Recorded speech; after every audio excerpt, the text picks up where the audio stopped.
যশোর আলোচিত বিএনপি নেতা আলমগীর হত্যা ঘটনায় বাইক চালক মনিরুল ইসলামকে গ্রেফতার করেছে জেলা ডিবি। উদ্ধার করা হয়েছে হত্যায় ব্যবহৃত হাদি মানে বাংলাদেশ নেম প্লেট ব্যবহার করা মোটরসাইকেল। মাসুদ হাসানের প্রতিবেদনে বিস্তারিত। যশোরের আলোচিত বিএনপি নেতা আলমগীর হত্যার ঘটনায় বাইক চালক মনিরুল ইসলামকে গ্রেপ্তার করেছে জেলা ডিবি পুলিশ। উদ্ধার করা হয়েছে হত্যাকাণ্ডে ব্যবহৃত হাদি মানে বাংলাদেশ নেম প্লেট ব্যবহার করা মোটরসাইকেল।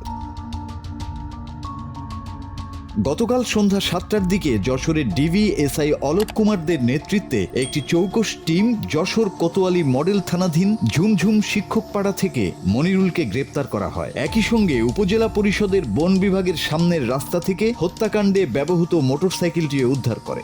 মোটরসাইকেলের পেছনের নেম প্লেটে লেখা ছিল হাদি মানে বাংলাদেশ। শুটাররা হাদি হত্যার স্টাইলটাকেই বেছে নিয়ে ঘটনা আড়াল করার জন্যই এই অভিনব পন্থা অবলম্বন করে।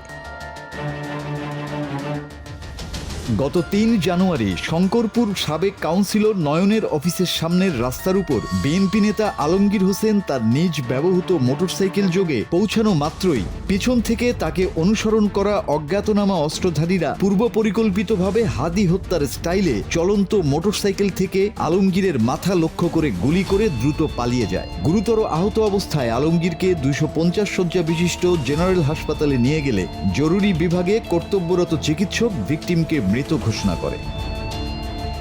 এই ঘটনায় এখন পর্যন্ত মূল শুটার ত্রিদীপ চক্রবর্তী মিশুক ও আলমগীরের নিজ জামাতা সহ 4 জন আসামিকে গ্রেপ্তার করে আদালতে প্রেরণ করা হয়েছে। Bangla TV news desk.